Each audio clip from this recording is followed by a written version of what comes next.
Senhor esteja conosco.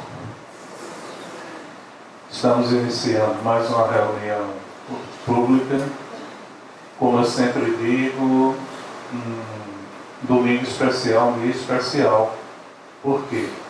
Porque nós estamos aqui, neste domingo, unidos e reunidos para a exposição do tema de hoje, a eutanásia. Não estamos por acaso, pois nada é por acaso.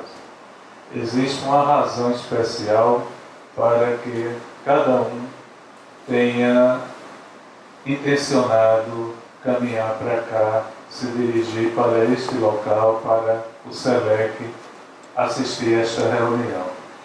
Então, se há um motivo especial, vamos aproveitar de forma especial, colhendo as informações com a máxima atenção possível. Existe algo neste tema de hoje que nos interessa. E se ficarmos atentos, com certeza, cada um no seu tempo, no seu espaço, vai perceber onde é que está exatamente este ponto e trabalhar ele de uma forma melhorada, buscando entender e compreender a mensagem de Jesus cada vez mais, utilizando para o crescimento interior. Bom, hoje temos, retornando a casa, depois de quase uma década, temos Antônio Machado, vai trabalhar exatamente o tema a eutanásia.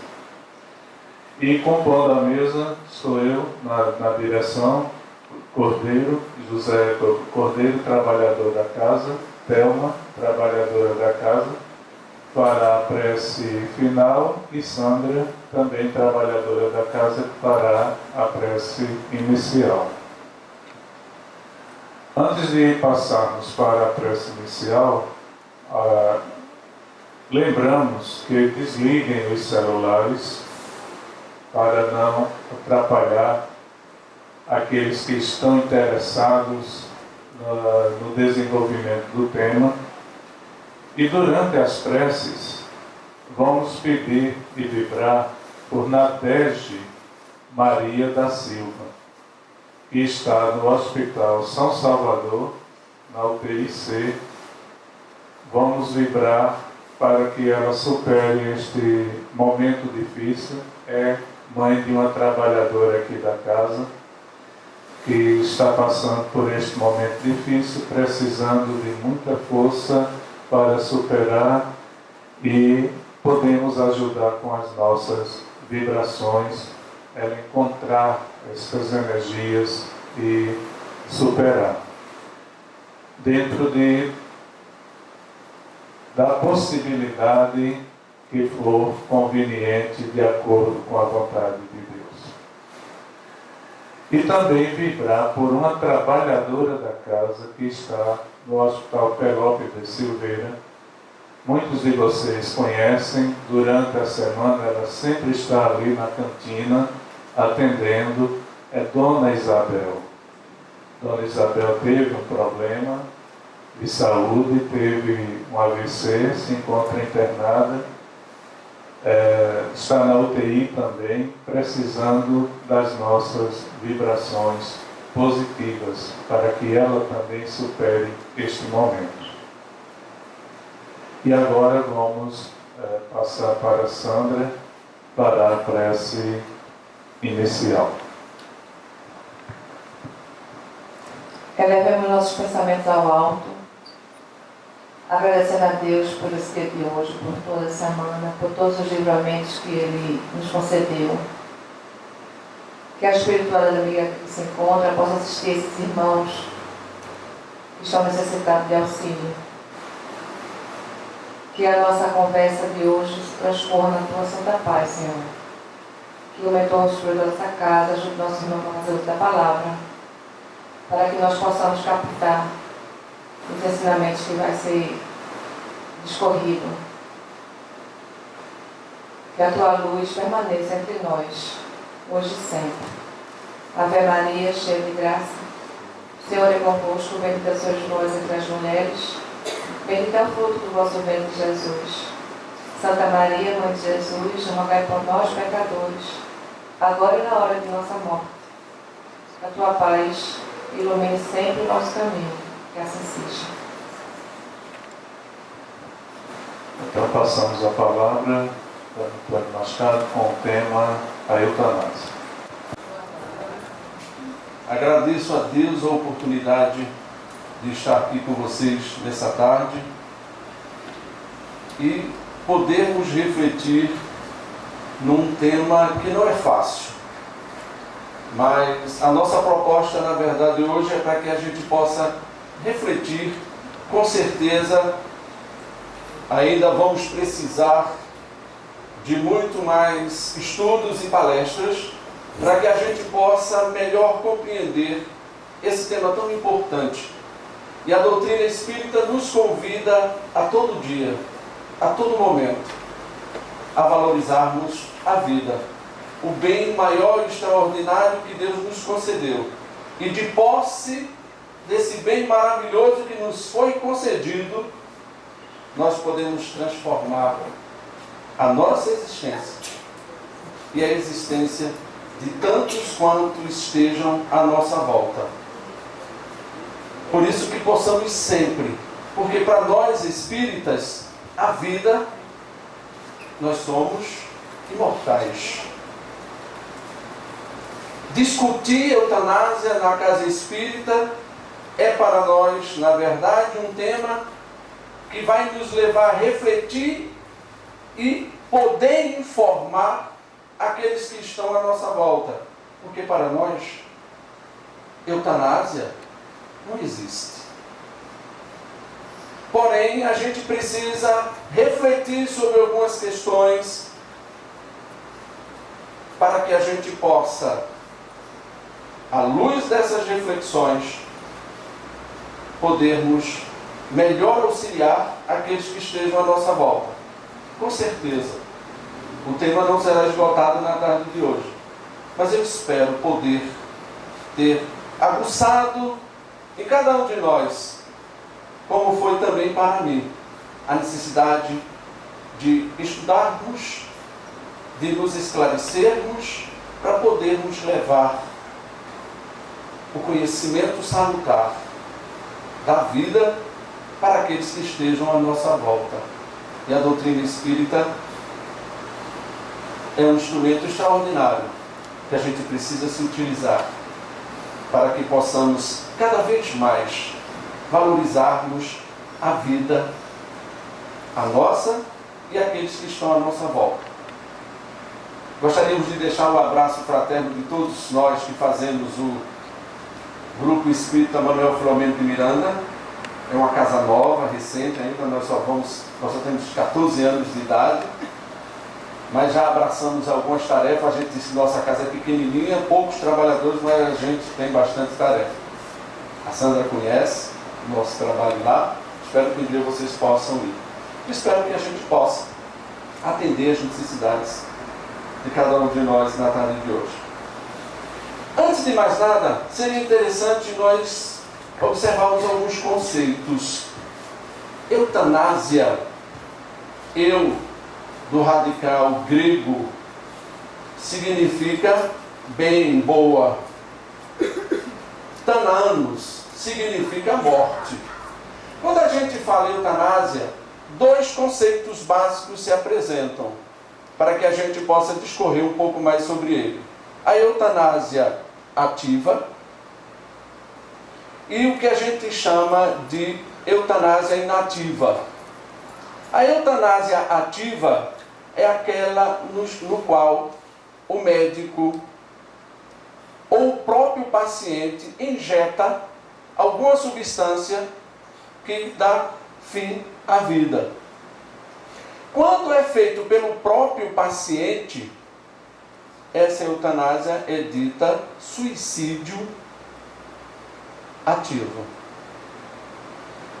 Esse suicídio é cometido, ou seja, a substância quem toma é o próprio paciente.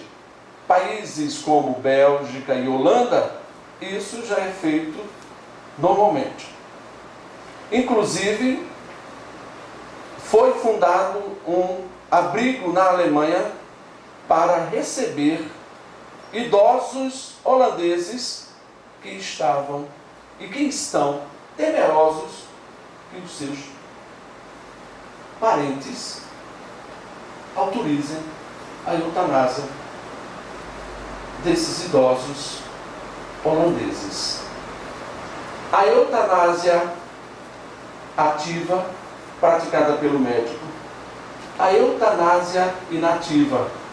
Essa é o tipo de eutanásia que foi a que vimos recentemente com o Charles, na Inglaterra. Como é que é feita essa eutanásia inativa? Simplesmente deixa-se de administrar algum cuidado médico necessário à manutenção daquela vida. Em alguns países da Europa e nos Estados Unidos, a questão da vida básica, como sendo a hidratação e a alimentação, também funcionam como tratamento médico. Em alguns países, a legislação varia bastante. Mas o que foi cometido com o Charles, o bebê, não sei se vocês viram recentemente, mas foi no início de julho, na Inglaterra, foi a eutanásia inativa. Deixa-se de administrar os cuidados básicos, medicações que são necessárias à manutenção da vida. Mas existem outros dois termos que é preciso a gente iniciar essa discussão para que a gente esclareça, porque há dúvidas e mesmo na legislação brasileira ainda há muita dúvida com relação a esses dois termos, que é a distanásia e a ortotonásia. A distanásia é o tratamento que é feito no paciente dito mesmo terminal ou com morte encefálica, mas que o médico faz todo tipo de tratamento possível para manter a vida dele. Médicos da Associação Brasileira Espírita Médica, eles são contra a esse tipo. Parece um paradoxo, né? Eles, de certa forma, eles dizem que é preciso analisar a condição do paciente e permitir que ele tenha uma morte salutar. E não, aí vem o quarto conceito, que é a ortotonásia. É permitir que o paciente, assistido, hidratado, alimentado, tenha uma morte digna, tenha uma morte correta. Por exemplo, junto aos seus familiares. No caso da lei brasileira, a ortotonia é homicídio. Ou seja, se a gente pega o nosso parente, leva para casa, continua o assistindo, porém ele não tem toda uma infraestrutura que ele tem no hospital, a lei brasileira entende isso ainda hoje como eutanásia. Então é preciso a minha questão e a minha reflexão quando a gente estava estudando para esse tema era: até que ponto nós médicos, quando eu digo nós, eu não sou médico, nós médicos podemos ter a certeza clara, mesmo com todo o apoio, todo o aparato médico, de que efetivamente aquele paciente não tem volta. Eu trouxe alguns casos para que a gente analise. Esses 4 termos são bastante interessantes e a gente precisa conhecê-los, porque tem casos na legislação, casos na medicina que já ocorreram e que a gente precisa enquadrar cada um deles. O caso do bebê, o Charles, eu não me lembro agora o sobrenome dele, Os pais desejavam que ele continuasse vivo.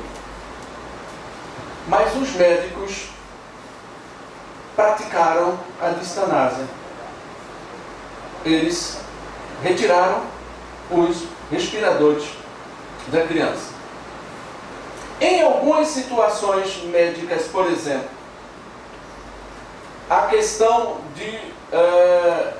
associada a paradas cerebrais, a medicina consegue mostrar que não existe atividade nenhuma. Mas quando a gente vai estudar a doutrina espírita, a gente percebe que quem é de nós, ou quais médicos, pode ter a certeza de que naquele momento, ou naquele estado, realmente pode-se praticar essa questão. Então é um tema bastante delicado. O que a gente pede, que a gente reflita, que a gente analise em cada uma das situações, no que diz respeito à questão, a eutanásia, não. A eutanásia, nunca. Porém, a gente precisa analisar a questão da ortotanásia, a questão da distanásia,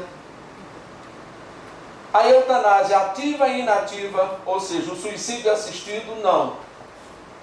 O que preocupa a cada um da gente, e principalmente nós que militamos na doutrina espírita, é o número cada vez maior de pessoas que aceitam esses conceitos da eutanásia como uma forma natural, como uma forma de aliviar o sofrimento daquele ente querido. Mas a gente precisa refletir muito. Eu gosto muito de usar a questão, quando a situação é meio complexa na análise, que a gente use uma situação que é um parapsicólogo, se eu não me engano é Alívio, eu nunca lembro o sobrenome dele, que é do Parda. É um anagrama que diz, é preciso que a gente perceba a situação claramente. Mas ao perceber, é preciso que a gente aceite a situação. Quando percebermos e aceitar a situação, é preciso que a gente faça uma reflexão. Ao fazermos uma reflexão, nós podemos tomar uma decisão mais clara para podermos agir. Fechado o anagrama do Parda.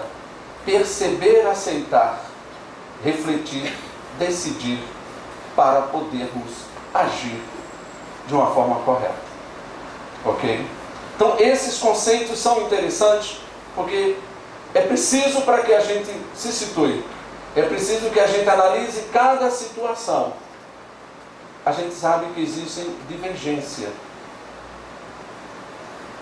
do ponto de vista médico, do ponto de vista filosófico, doutrinário. E nós precisamos ter a consciência que nós somos ainda muito limitados. Mas isso não significa que não nos esforcemos para melhor entender a situação na qual estamos envolvidos. Bom, quando a gente fala de eutanásia, isso não vem de agora. Na Índia, na Grécia, na Antiguidade, era praticado de uma forma, por exemplo, na Grécia, nascia-se limitado fisicamente, não podia ser guerreiro. Tomava-se logo algum veneno, ou então dava-se a ele. A eutanásia veio, de certa forma,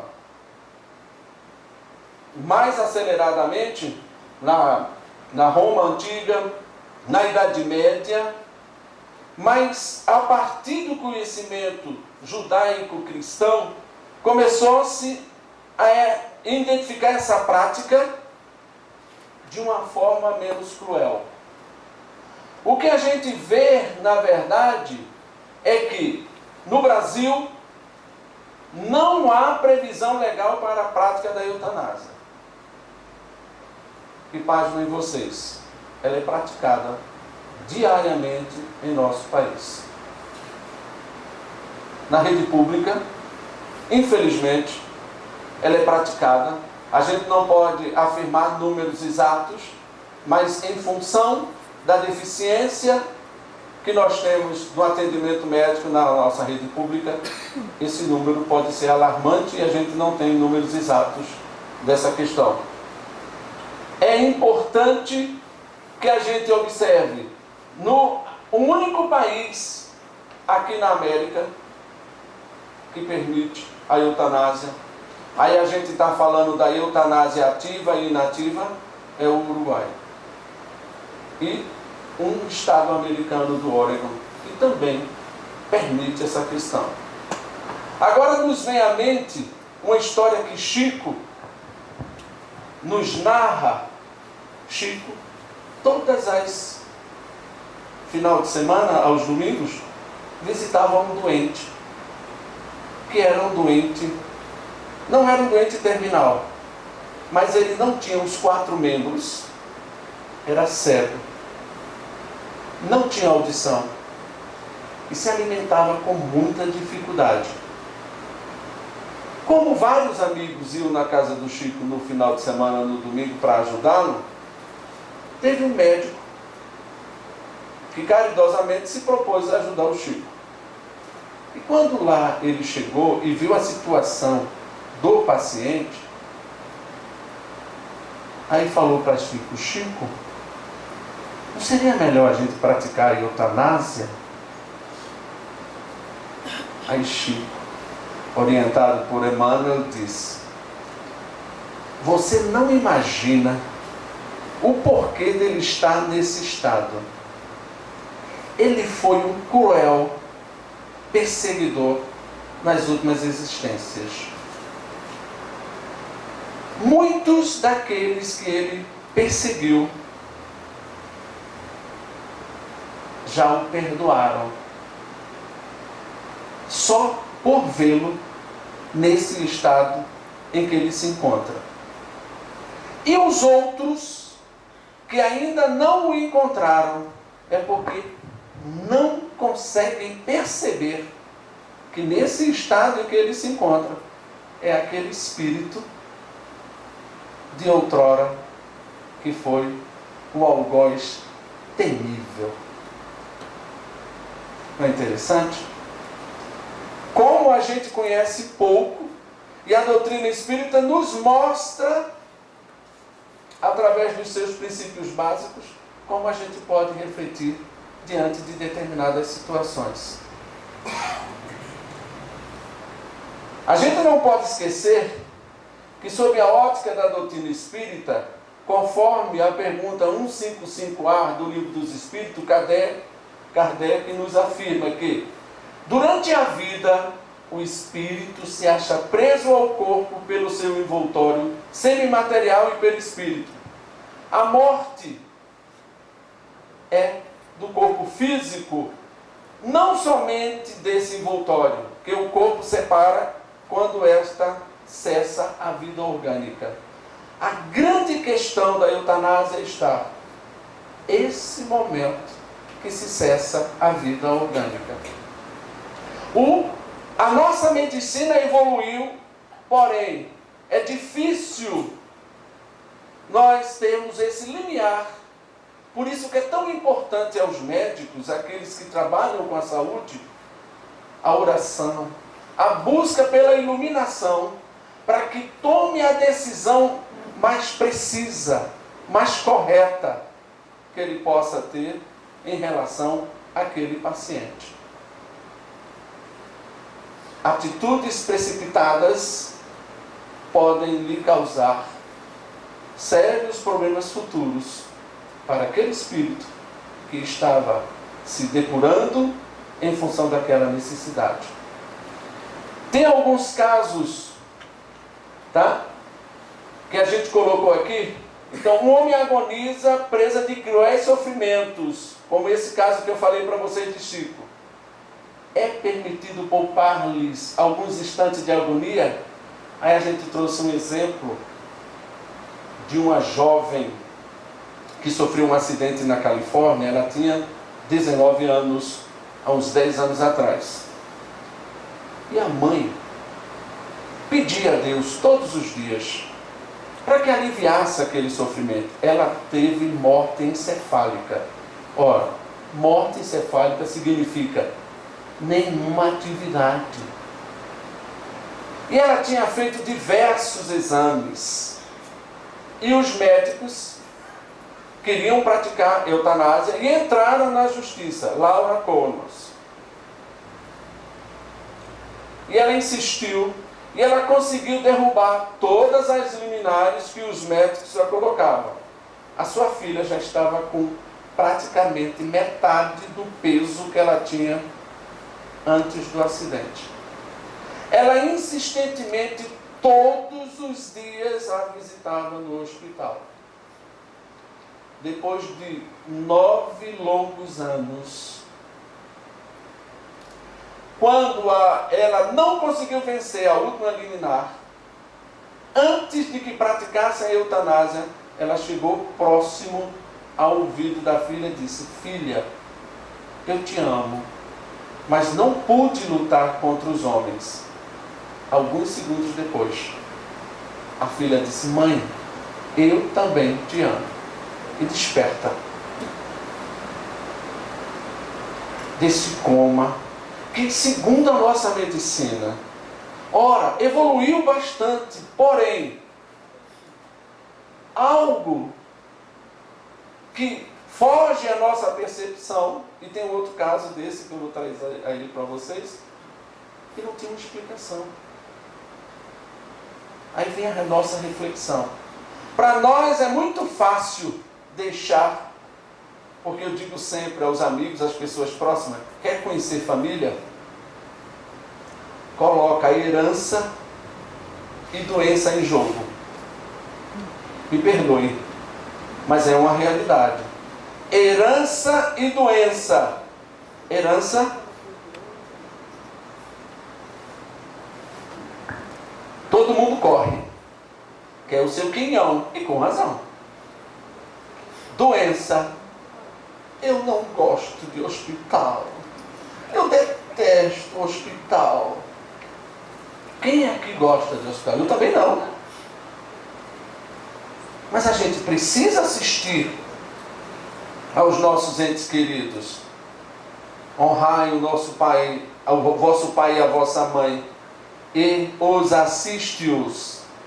Temos que assisti-los, não o verbo assistir no sentido de assistir TV, que é só olhar, mas o verbo de assistir no sentido de apoiar-nos no momento em que se faz necessário.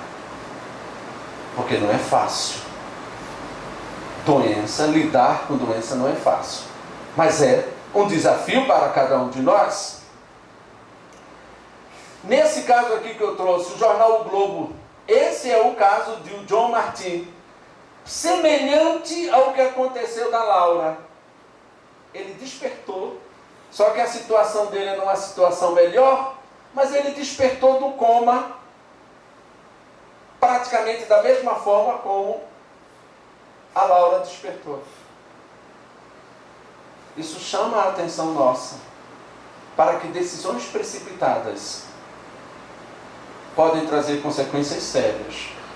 Por isso que a eutanásia precisa ser refletida. No final tem um trecho bastante interessante do Homem Integral, do livro da veneranda Joana de Ângeles, que eu digo sempre que estudar Joana de Ângeles para mim é um desafio. O vocabulário da veneranda é extraordinário.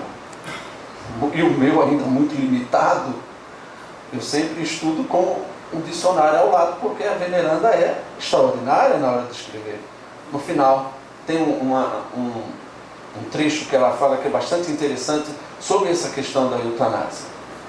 Um outro caso para a gente analisar é o da Karen Anne Killen, que aos 22 anos, esse caso é um caso da eutanásia inativa.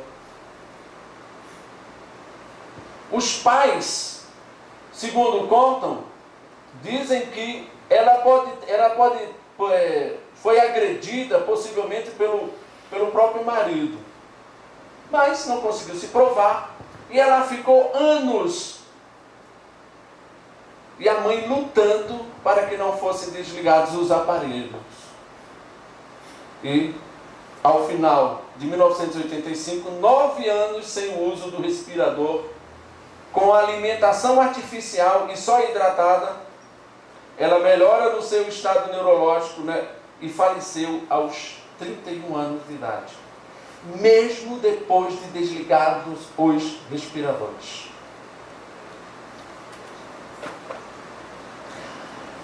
Não sei se vocês conhecem Tia Allenson, uma jovem americana que ela faz palestra hoje no mundo inteiro. Ela sofreu um aborto induzido. A mãe estava com 6 para 7 meses. Tomou aquela injeção, aquela solução. Eu não sou médico, não sei. É uma solução que injeta. E a injeção penetrou bem no cérebro dela. Vocês pensam que ela saiu? 3 semanas depois, a mãe foi para o hospital. Já com o trabalho de parto, perto aos 7 meses.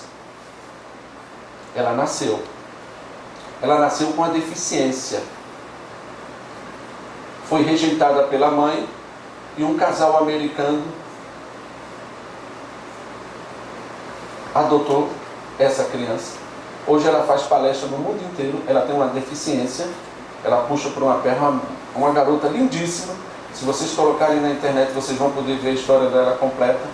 E a gente vê que ela lutou por uma vida.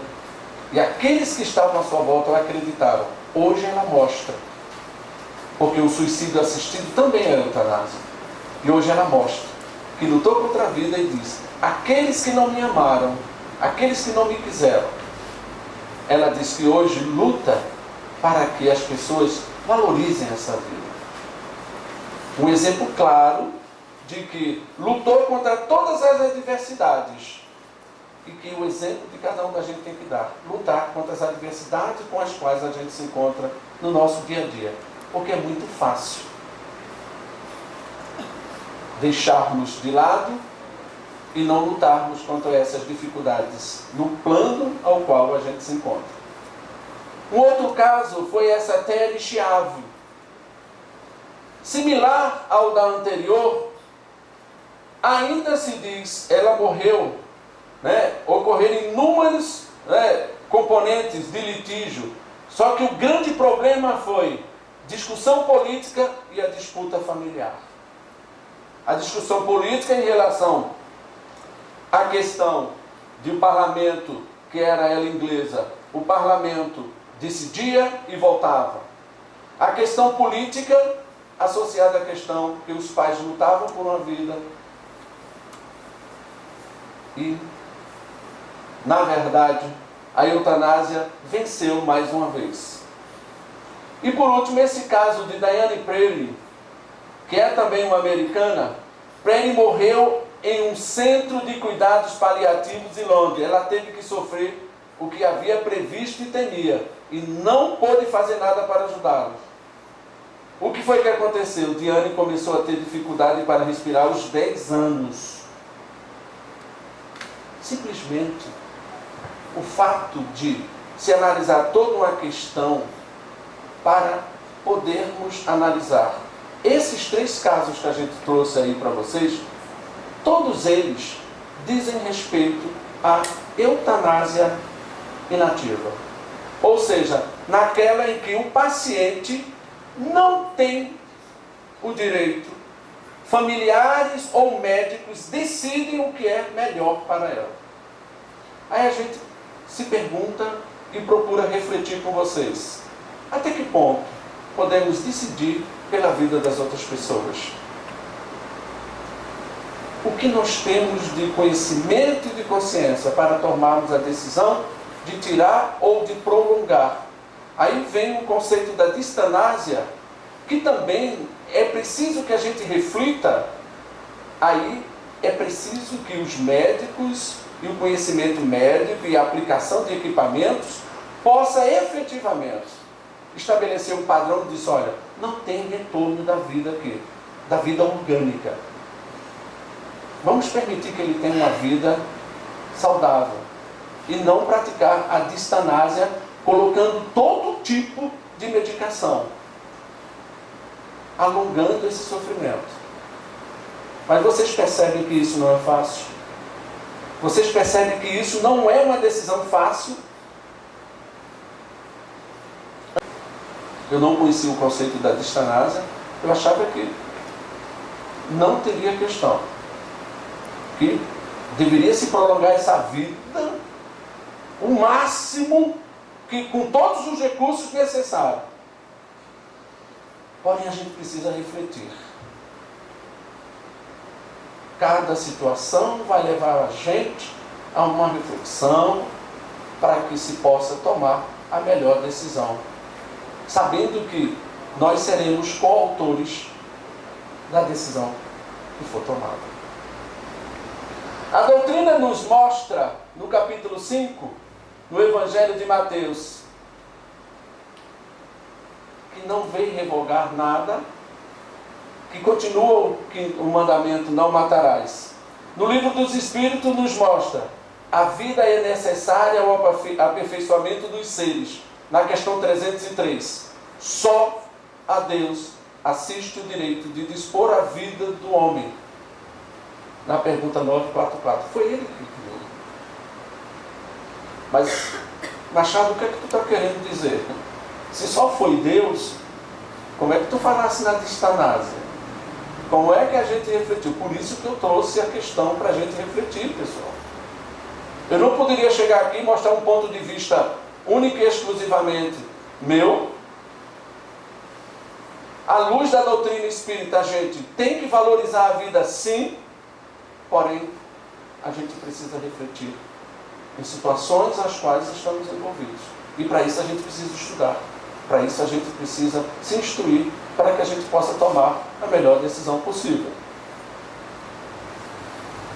Muitos tormentos podem ser poupados, né, por um súbito clarão de arrependimento. Não resta dúvida.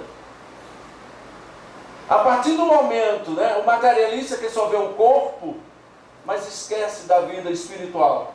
Mas o espírita que sabe, né, que continuamos além do túmulo, conhece o valor íntimo desse pensamento. Então, um arrependimento de última hora,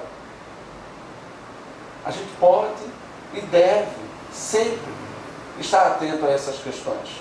A gente não pode simplesmente tomar a decisão sem a necessária reflexão. O Parda nos ajuda a perceber a situação, a aceitarmos, para podermos de alguma forma refletirmos. Mas o que acontece é que a gente percebe a situação, mas se amedronta. A gente fica meio receoso, porque aceitar determinadas situações nos leva a trabalhos excessivos. A gente é muito orgulhoso para aceitar certas questões. Então, o perceber depois o aceitar é o nosso primeiro e grande passo, porque a gente às vezes nem percebe. E quando percebemos e aceitamos, facilitamos a ideia de podermos refletir naquela situação para decidirmos e em seguida agirmos. O que se passa com os espíritos cujo corpo ficam meses, até mesmo anos em estado vegetativo? Não sei se vocês se lembram que essa foi a pergunta que foi feita a Chico naquele famoso pinga-fogo da década de 70. Isso foi questionado a Chico. Então Emmanuel diz: seu estado será de acordo com a sua situação mental. Aí eu estou colocando outro ponto para a gente refletir. Até que ponto aquele nosso ente querido, até que ponto aquela pessoa que se encontra naquele estado está em equilíbrio consigo mesmo? Parte-se do princípio que esse equilíbrio, quando nós estamos equilibrados espiritualmente, esse sofrimento é atenuado e a gente vai até o último instante. Quando a gente diz, há casos em que o espírito,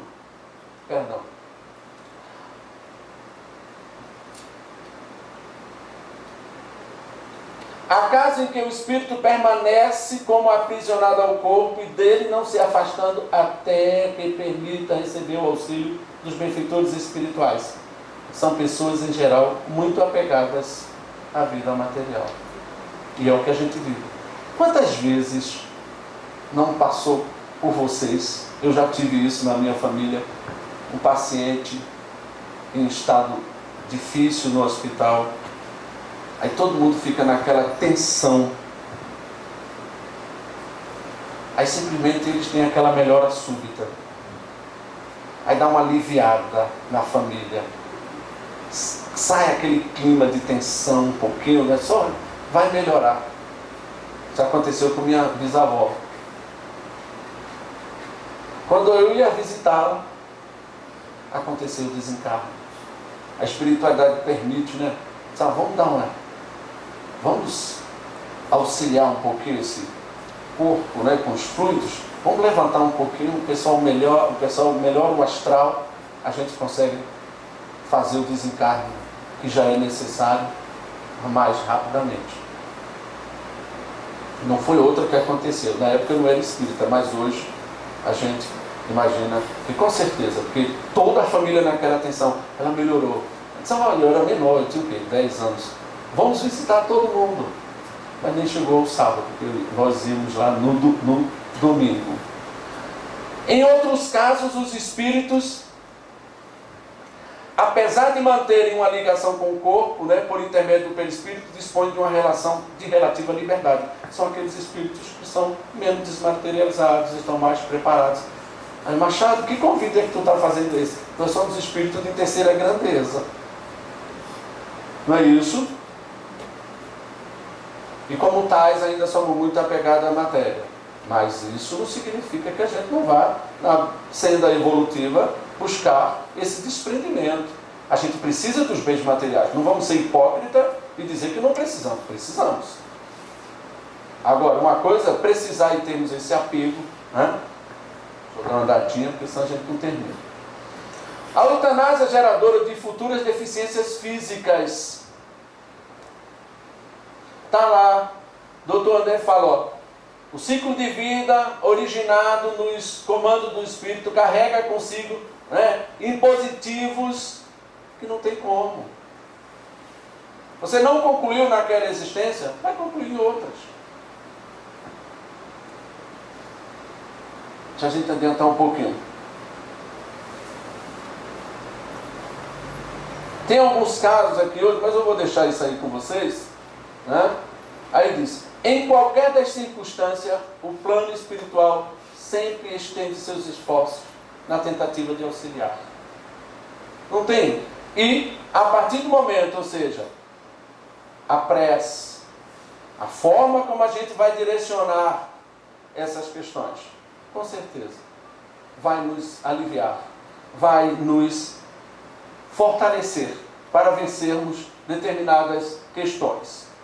Qual a postura se deve ter perante a eutanásia? A eutanásia ativa, a eutanásia inativa. Ou mesmo, diante de uma situação que a gente se encontre, a outra eutanásia, como eu falei para vocês, que não é permitido pela lei brasileira, é considerada como a eutanásia. Que situação a gente vai ter? É necessário confiar, antes de tudo, em Deus. Entregarmos e depositarmos. Agora, eu costumo dizer, sabe? Às vezes alguns espíritas dizem, é assim mesmo. Espírita tem que sofrer. Eu não acredito nessa história, não. O sofrimento é uma consequência de quê? Das nossas ações. Nessa existência ou em existências anteriores. Agora, abraçar aqui, vou ficar assim mesmo, eu tenho que sofrer mesmo. Não. É lutar para vencermos essas adversidades, as dificuldades com as quais a gente se encontra. Agora, nós temos o esclarecimento na doutrina espírita que um instrumento para o aperfeiçoamento nosso é o sofrimento pelos quais a gente passa. A gente aprende, a gente cresce. Então, a partir do momento em que, nos momentos difíceis serão seguidos mais tarde por momentos felizes, deve-se lembrar também que a ciência médica avança todos os dias e que os males antes incuráveis hoje podem receber um tratamento totalmente diferente. Não menosprezemos a programação divina e adiantarmos que a doença poderá ser, também para os que devem cuidar do doente. Quem vai ao abrigo do Cristo Redentor sabe bem disso. Os velhinhos lá, senhoras simpaticíssimas, abandonadas porque nós filhos não assumimos a responsabilidade.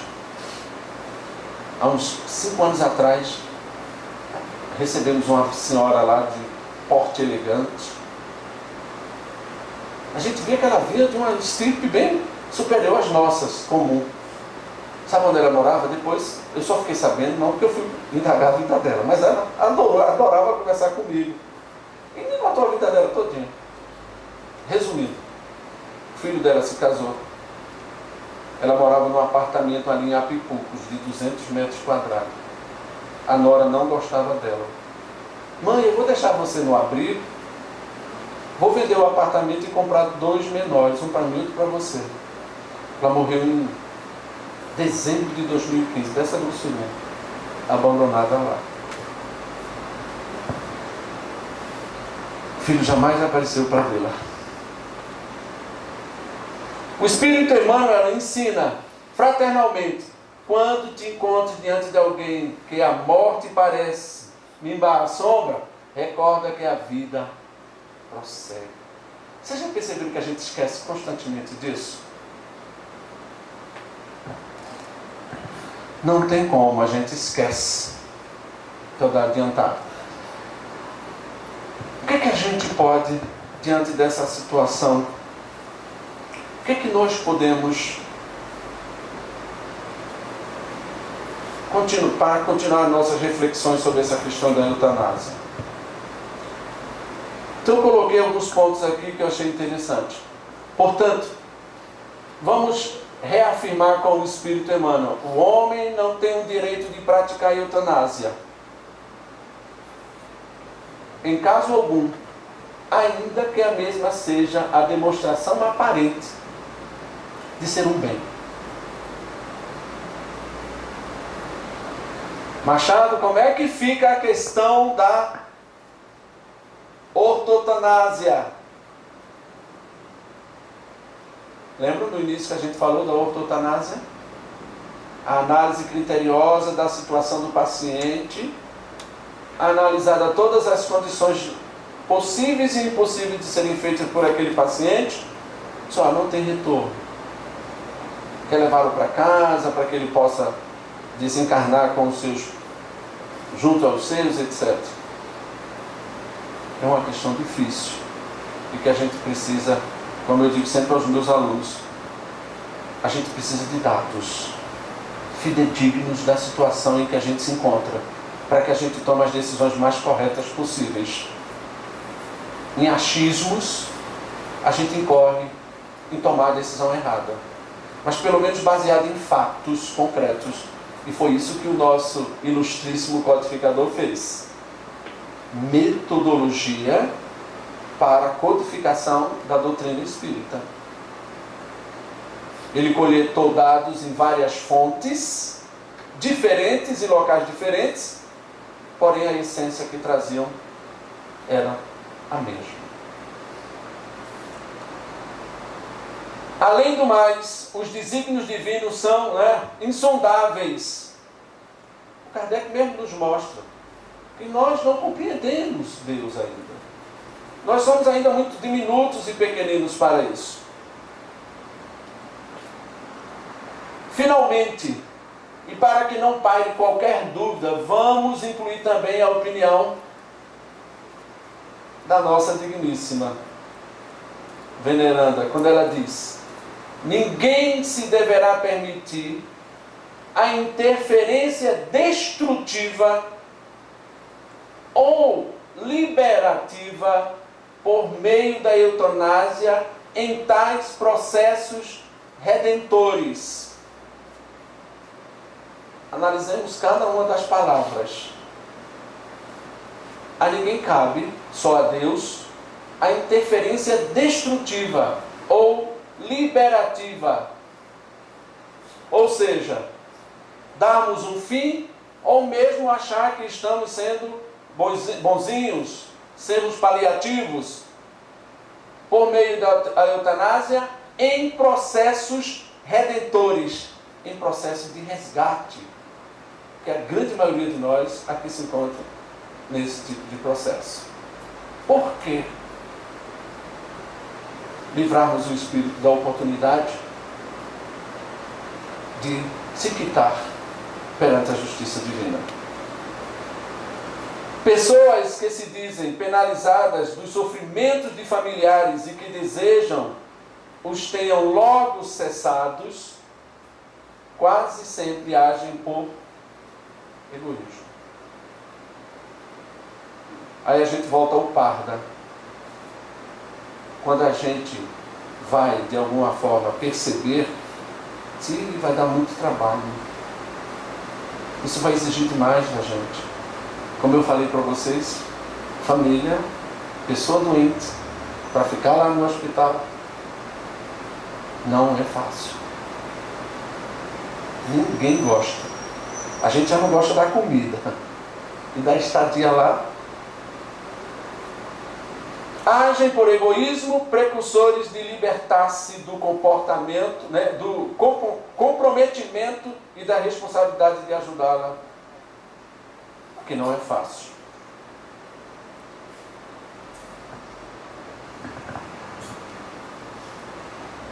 Eu trouxe essa figurinha para a gente analisar. Eu queria que cada um de vocês vissem o que é que vocês estão vendo nessa figura. Deixa eu vir mais para cá o pessoal ver.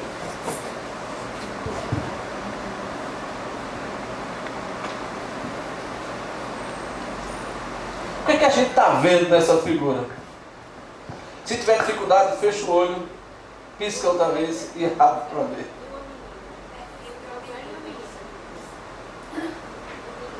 Todo mundo está vendo uma velha e uma menina? Não.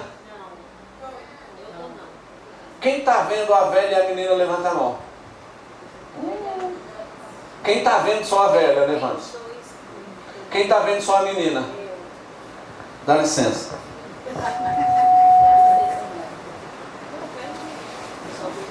A velha, a boquinha dela, estão vendo?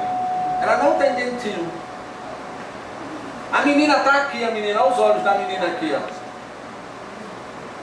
E a boca e a velhinha aqui. Tem outra coisa aí também que ninguém viu. Tem outra coisa aí, o que é? O gatinho aqui em cima. O gatinho aqui em cima. Todo mundo agora viu a velha e a menina. Deixa eu mostrar outra coisa. E aí?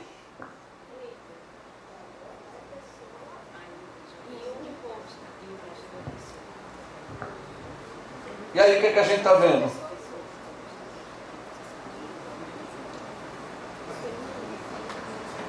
Um índio, o rosto de um índio e um iglu entrando na casinha dele do gelo. Olha a roupa dele, roupa de gelo mesmo, de frio. Sabe por que eu mostro isso? Não é para testar a inteligência da gente, não. Isso é para a gente verificar que nossas percepções são diferentes. Nossa forma de ver a vida são diferentes. Tudo depende das nossas experiências, das nossas vivências, da forma como a gente vê o mundo. São testes que eu acho bastante interessante para mostrar para a gente que estamos constantemente evoluindo, que estamos constantemente crescendo. que se faz necessário que cada um de nós, ao adquirirmos conhecimento, mudemos de hábito. A doutrina espírita nos pede que, ao adentrarmos em seus conhecimentos, possamos mudar os nossos hábitos. E o conjunto dos nossos hábitos é o nosso comportamento. Porém, a gente lida num plano cartesiano. A doutrina espírita exige que a gente conheça geografia, história, matemática. O plano cartesiano mostra para a gente que no eixo dos Y são as dificuldades, e não são poucas. E no eixo dos X é o tempo que a gente leva para podermos mudar. Que a gente abrace os postulados, os princípios da doutrina espírita e que possamos, a cada dia, agradecermos ao Pai a oportunidade maravilhosa que a gente tem de vida e, cada vez mais, a utilizarmos os conhecimentos da doutrina espírita, possamos melhorar, possamos sermos melhor amanhã do que a gente foi hoje. Uma amiga minha certa vez me deu um livro e ela falava que, e ela colocou na dedicatória, ela só colocou isso: Antônio, que Deus trate você amanhã do jeito que você tratou as pessoas hoje. Desafio para cada um de nós. Que nós possamos, cada vez mais, abraçarmos os conhecimentos da doutrina espírita e que possamos, cada vez mais, melhorarmos. E eu gostaria de fazer um pedido a vocês, que na verdade é retransmitir o pedido da espiritualidade. Oremos pelo nosso país. Oremos pelo poder legislativo, pelo poder executivo e pelo poder judiciário.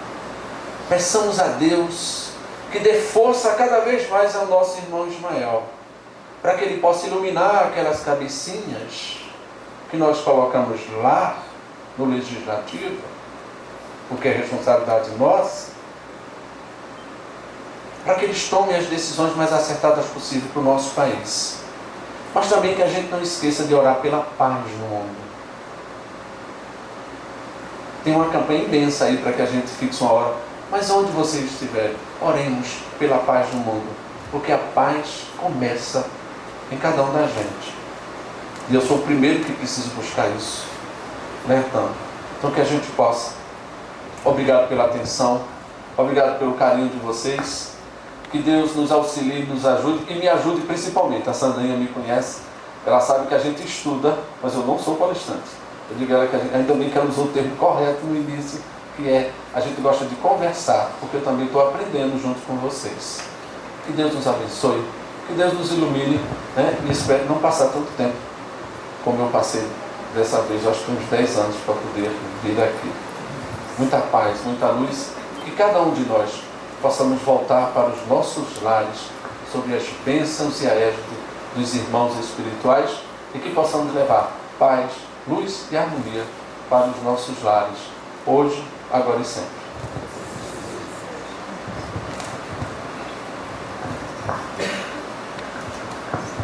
Agradecemos a Antônio Machado, que leva um abraço nosso ao Grupo Espírita Manuel Filomeno de Miranda. Eu diria que você não passou 10 anos afastados, mas passamos 10 anos te procurando. Aí agora que reencontramos, te prepara para outros retornos.